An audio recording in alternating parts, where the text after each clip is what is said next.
Ciao a tutti, mi trovo a Seui, ad Arquery, sto raggiungendo la chiesetta campestre perché tra poco partirà la processione con il simulacro della Madonna del Carmelo che tornerà a Seui.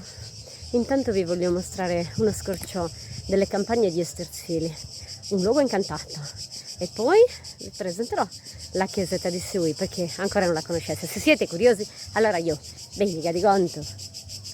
Ho incontrato dei cavalli che pascolano e delle bellissime mucche. Soffia leggero questo vento fresco in una delle tante giornate afose di questo luglio. In quest'angolino c'è proprio una scena spettacolare, un vitellino che succhia da sua mamma, bellissimo, e tutto attorno le nostre splendide montagne e vallate. Un luogo incantato, ve l'ho detto. E invece in questa strada mi sono fermata per filmare quest'altra mucca con un vitello un po' più grande ma anch'esso carinissimo. Stavo raggiungendo la graziosa chiesetta della Madonna del Carmelo quando è sopraggiunta quest'auto. Ho detto, boh, mi sembra Mondino, ma quest'anno c'è una nuova trovata, i bue non ci sono, ma c'è il Bovaro. E allora, racconta un po' di questa storia della... Non ci lasciano partire.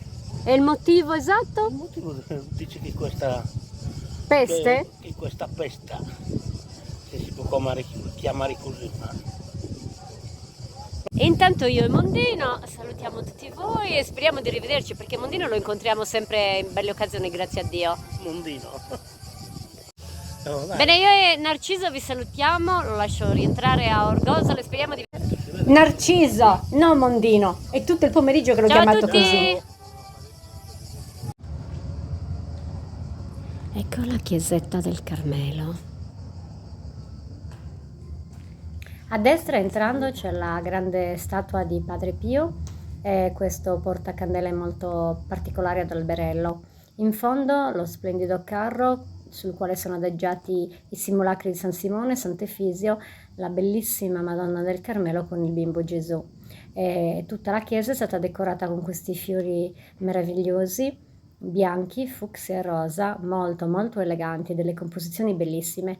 In terra ci sono dei tappeti gialli. La chiesa è spartana, ma i seguesi ad essa sono particolarmente affezionati, non per la sua bellezza quanto per il valore, per il significato che essa custodisce, o meglio che essa racchiude.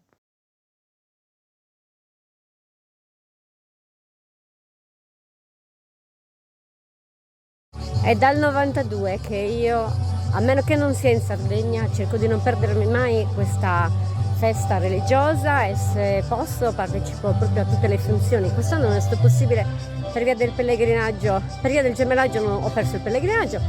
Ieri eravamo impegnati a casa e non sono potuta venire alla processione dell'andata che mi piace molto di più e adesso però, chi Dio vuole, torneremo insieme a Maria verso la chiesa parrocchiale. Sono arrivata molto presto per ballare con le gentilissime signore di Seui, molte mamme dei miei saluni che sono state calorosissime, gentilissime e cordiali professioni, che giorno insieme.